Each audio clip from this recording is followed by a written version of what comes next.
ভগবান যেন তোমার স্বপ্ন পূরণ করে। তোমার ছবি হলে গিয়ে দেখব বলে প্রতীক্ষায় আছি। আমার বিশ্বাস তোমার স্বপ্ন বিফলে যাবে না। আমি একদম হাঁপিয়ে উঠেছি। মায়ের শরীরটাও ভালো যাচ্ছে না। তোমার সাপোর্ট না থাকলে তো পড়াশোনাটাও হতো না। জানি না কবে, কোন পথ ধরে, কোন সীমানে আমার মুক্তি। দিদি জামাইবাবুকে কোনো আশার কথাই শোনাতে পারছি না। এভাবে আর তাদেরকে কতদিন আশা দিয়ে রাখবো বলো?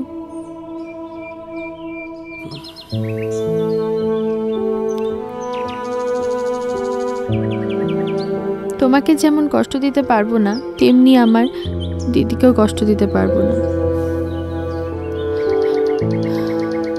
আমার কাছে আমার দিদি এবং তুমি দুজনেই সমান।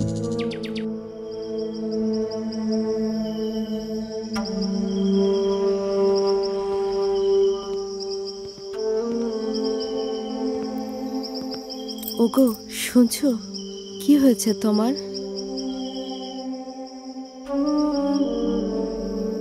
চন্দ্রাবতীকে তুমি বোঝাও, ওই বেকার ছেলেকে নিয়ে আর কতকাল ধ্যানে মগ্ন থাকবে সে।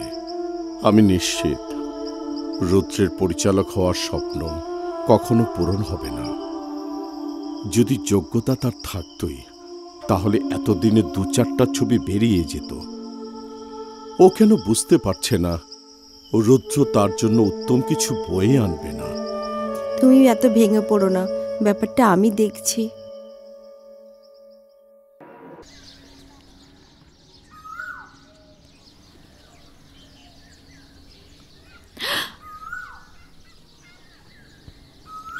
ছাড়ো ছাড়ো, লোকে দেখলে কেলেঙ্কারি হয়ে যাবে। এটা ঢাকা না, পাবনার মফস্বল। চন্দ্রাবতী, শুনেছ? আমি প্রডিউসার পেয়ে গেছি। এখন আর কেউ আমাকে আটকাতে পারবে না। সত্যি?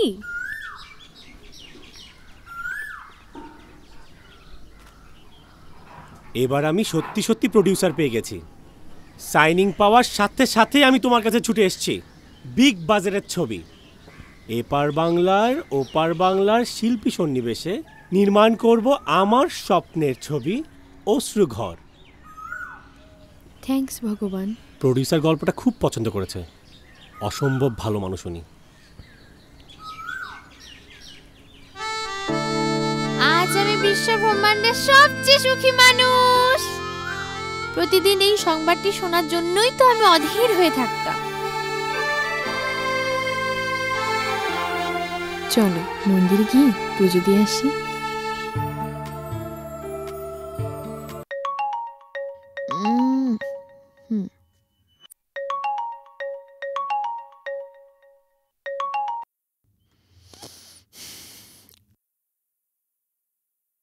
হ্যালো চন্দ্রা, কেমন আছিস? ভালো আছি, তুমি কেমন আছো? আমরাও ভালো আছি। ঘুমিয়ে পড়েছিলি নাকি? হ্যাঁ, আজ একটু আর্লি ঘুমিয়ে পড়েছিলাম। বলো। কাল তোকে একটু বাড়িতে আসতে হবে। কেন বলো তো দিদি? শোন, সব কথা কি ফোনে বলা যায়? বাড়িতে আয়, তারপর সব বলবো। ওকে দিদি। আচ্ছা, ঘুমিয়ে পড়। শুভরাত্রি। শুভরাত্রি।